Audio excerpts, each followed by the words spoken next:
de condition divine. Ce qui choque, hein. Quand Jésus dit au paralytique, mais mon fils, tes péchés te sont remis. Les pharisiens réagissent très bien en disant, mais cet homme blasphème. Comment ose-t-il parler de la sorte? Dieu seul peut pardonner les péchés. Jésus s'attribue un pouvoir divin.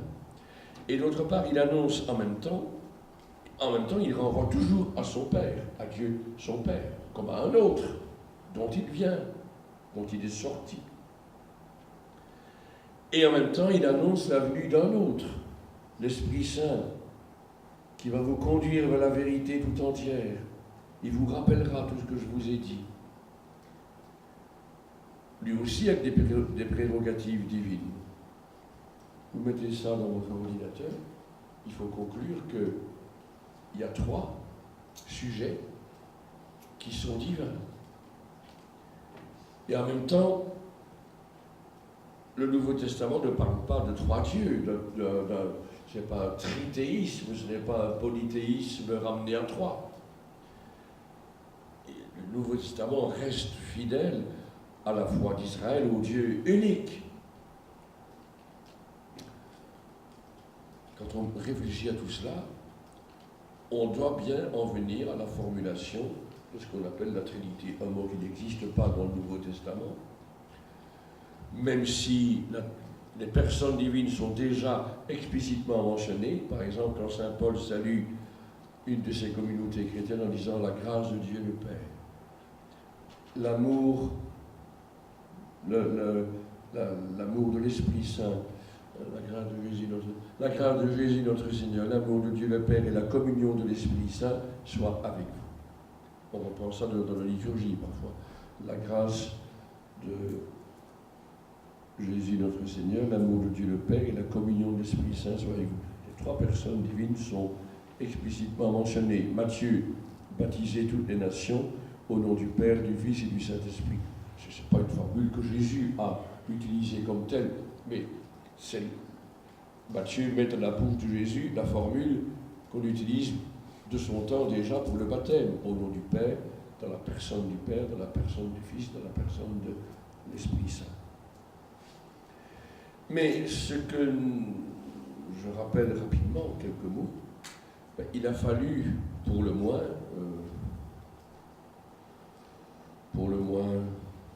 5 siècles pour le formuler de manière plus ou moins correcte. On vous a certainement expliqué dans un impératif précédent, quand on vous a parlé du Jésus, le Fils unique du Père, on vous a parlé du Concile de Nicée en 325, où les pères de l'Église, les pères du Concile, galvanisés par Athanase d'Alexandrie, le grand champion de ce concile, mais qui a payé le prix fort pour que ce concile puisse se tenir et réussir. Il a été chassé 5 fois de son diocèse, il est chaque fois revenu, et quand même finalement mort en exil. Il a fallu résister à l'hérésie de Arius, un diacre puis un prêtre égyptien, qui tenait que Jésus n'est pas vraiment fils de Dieu. Oui, il a été en quelque sorte adopté par Dieu comme son fils, comme son porte-parole, mais il est une créature.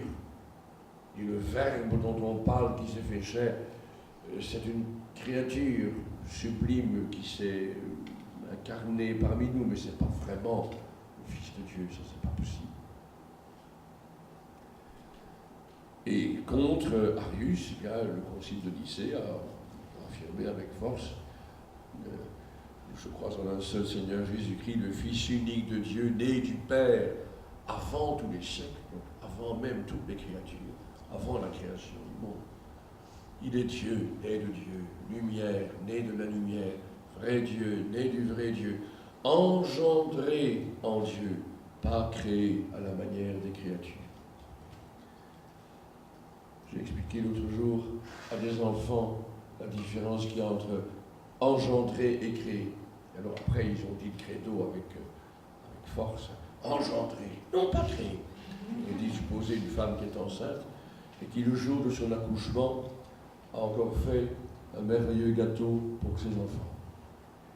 Deux réalités sont nées d'elle ce jour-là. Un enfant est sorti de ses entrailles et un gâteau est sorti de ses mains. Elle a produit deux choses ce jour-là, mais qui sont de nature tout à fait différente, car le gâteau, elle l'a fait en dehors d'elle et à partir d'un matériau étranger à elle, tandis que l'enfant, elle l'a fait avec quand même l'aide subsidiaire d'un homme, mais il est né de sa propre chair.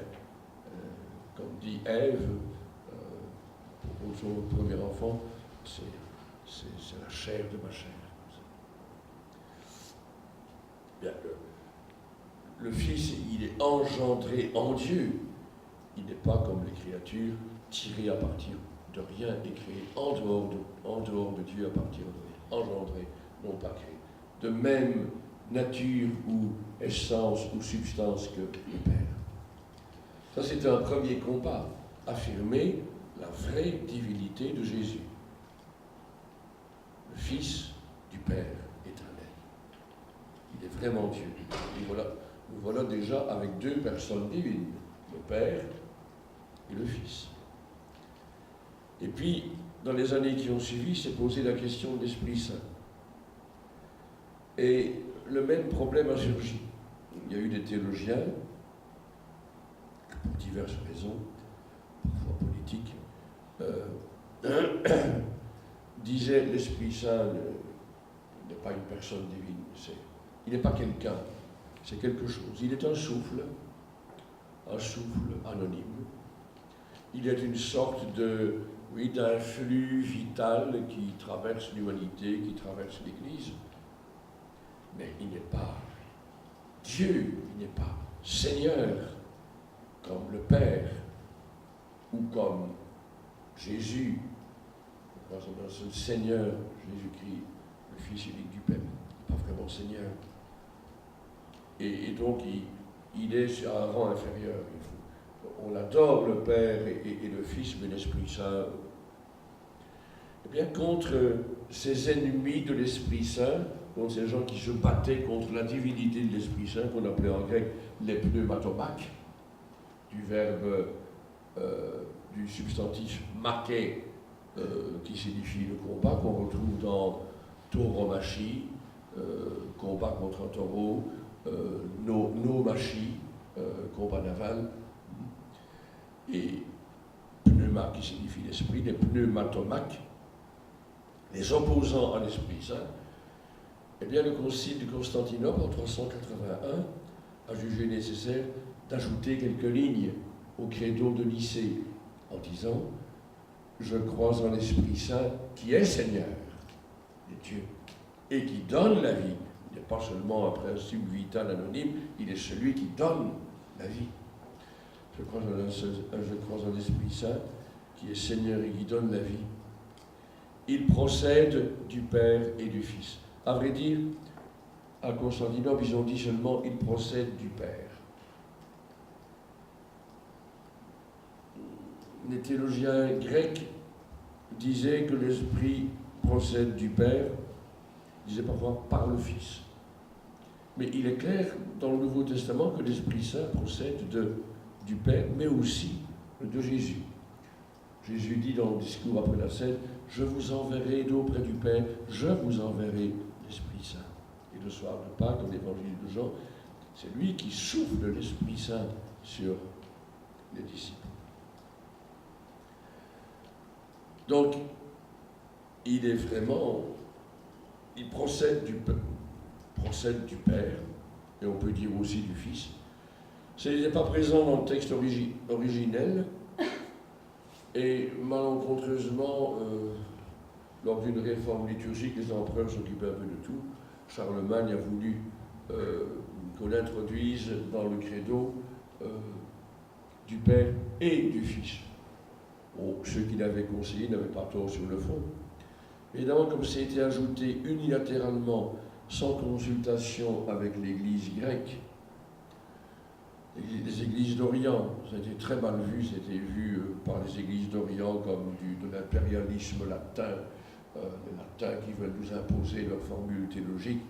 C'était un des points de dispute qui ont, avec d'autres, contribué finalement à la division entre l'Orient et l'Occident. Maintenant, cela est pratiquement sûr.